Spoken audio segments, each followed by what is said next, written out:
இதை அன்பே சிவம் அன்பே தெய்வம். இந்த உலகம் என்பது ஒரு உருண்டை தான் சொல்கிறாங்க. அதே உருண்டை இதுதான். அதுபோல் இந்த உலகத்துடைய மனிதனுடைய வாழ்க்கை யார் கையில் இருக்கின்றது? மனிதன்கிட்ட தான் இருக்கின்றது. இருந்தாலும் எதிர்காலம் யார் கையில் இருக்கின்றது? இளைஞர்கள் கையில் இருக்கின்றது. அந்த இளைஞர்கள் ஒவ்வொரு நாட்டில் போய் விளையாட்டு ஆடி நம்ம இந்தியாவுக்கு பெருமை சேர்க்குறாங்க. கிரிக்கெட்டு, வாலிபால், கபடி எல்லா இந்த விளையாட்டில் இந்தியாவில் ஃபஸ்ட் இடம் வந்து ரொம்ப எனக்கு மகிழ்ச்சியாக இருக்கின்றது. ஏன்னா இந்த கிரிக்கெட்டு வந்து இந்தியா லெவலில் வேர்ல்டு லெவலில் வந்துக்குது. இந்த கபடி வேர்ல்டு லெவலில் வந்துக்குது.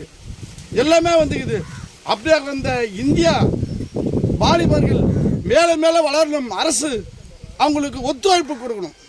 இவனுக்கு ஏன்னா இப்போ ஒரு வளர்ச்சி இந்தியா ஒரு 100 வருஷம் எப்படி இருந்தது, இப்போ எப்படி இருக்கிறது இந்தியா வளர்ச்சி? உலக லெவலில் இன்னைக்கு 100 நாட்டுக்கு தருது இந்தியா.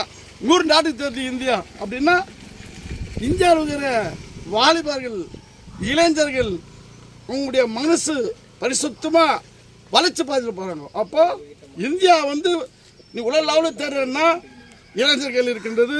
அதுபோல் அன்பே சிவம் அன்பே தெய்வம் என்பது இந்த இளைஞர்கள் எதிர்காலம் மேலே மேலே இந்த உலக லெவலில் வளர்ச்சி வரணும். எல்லா பாதையிலையும் வளர்ச்சி வரணும். நல்ல புத்தி நல்ல எண்ணம் இருக்கணும். ஒவ்வொரு பயிற்சியாக இருக்கணும். அரசு பயிற்சி கொடுக்குது, அவங்களுக்கு உதவி பண்ணணும்.